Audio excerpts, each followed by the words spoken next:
जो यहाँ पर एक 9 साल की बच्ची के साथ दुष्कर्म हुआ, दुष्कर्म के बाद हत्या हुई, उसने दिल्ली ही नहीं पूरे देश की आत्मा को झकझोर दिया है।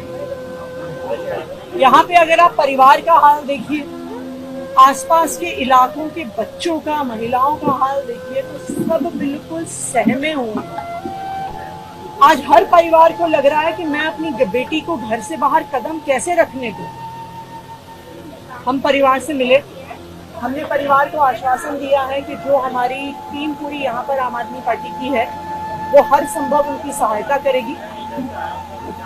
मेरी दिल्ली सरकार से ये मांग रहेगी कि परिवार को जल्द से जल्द कॉम्पेंसेशन कुछ दिया जाए।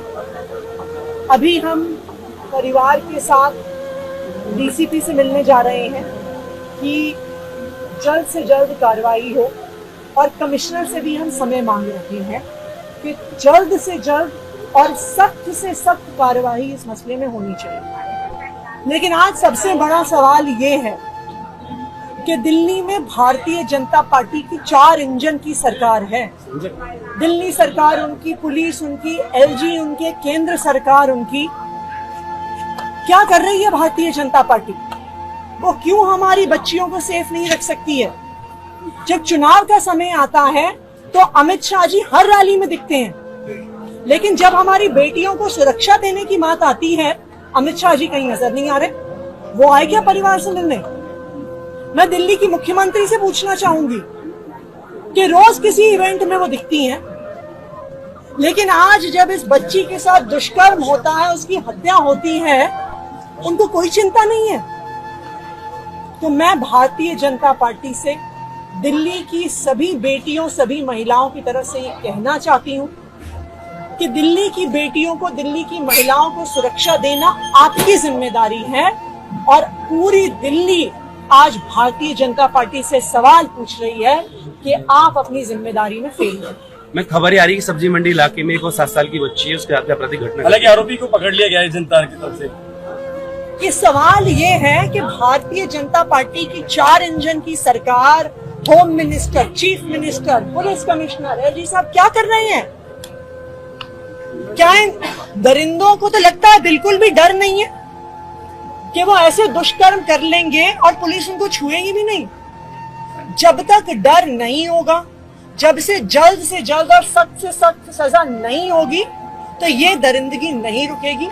और मैं फिर से कहूंगी कि अमित शाह जी और रेखा गुप्ता जी को जवाब देना पड़ेगा कि क्यों वो हमारी बेटियों को, दिल्ली की महिलाओं को सुरक्षा नहीं दे पा रहे। मनोज तिवारी यहाँ तो नहीं है, मगर सुंदर नगरी जा रहे हैं एक पीड़ित परिवार से 10 लाख का चेक देने के लिए। देखिए, इस क्षेत्र में जहां आप खड़े हैं, यहाँ पे भारतीय जनता पार्टी के काउंसलर जीते हुए हैं, भारतीय जनता पार्टी के विधायक जीते हुए हैं, भारतीय जनता पार्टी के सांसद जीते हुए हैं, और भारतीय जनता पार्टी की मुख्यमंत्री हैं।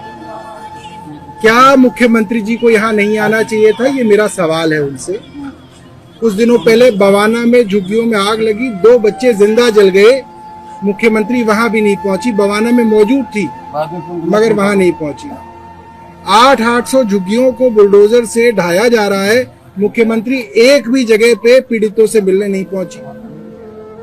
3 बार बरसात हुई, 9 लोग अब तक उन बरसातों में मारे गए हैं।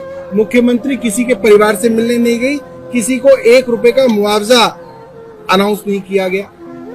क्या मुख्यमंत्री सिर्फ और सिर्फ भारतीय जनता पार्टी के बड़े बड़े नेताओं से मिलके आशीर्वाद लेने के लिए हैं, या दिल्ली के काम करने का भी समय उनके पास है?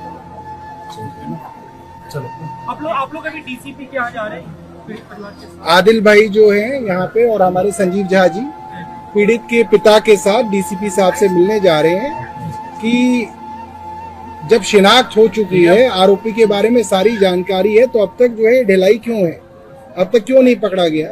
और हम लोग भी कमिश्नर साहब से समय मांगेंगे और उनसे मिलने जाएंगे। सरकार से परिवार को आर्थिक मदद देने की अपील करेंगे। मनोज तिवारी जी को वो सारे झुग्गी वाले ढूंढ रहे हैं जहाँ पे वो ढोलक बजाने रात को जाते थे, कि अब जब झुग्गियां टूट रही हैं तो मनोज तिवारी जी कहाँ हैं? जब गरीब आदमी उनको याद कर रहा है तो सातों सांसद कहाँ हैं? हम भी पूछना चाहते हैं कि अब झुग्गी जहाँ टूट रही है वहाँ मकान क्यों नहीं दिया जा रहा? सरकार से आर्थिक मदद की अपील करेंगे, परिवार को दी जाए।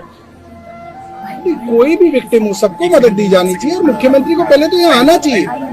सबसे बड़ी मदद तो ये होती है कि आप परिवार के पास आए, खड़े हों, ताकि मैसेज जाए पुलिस के अंदर कि इसके अंदर कार्रवाई तेज हो।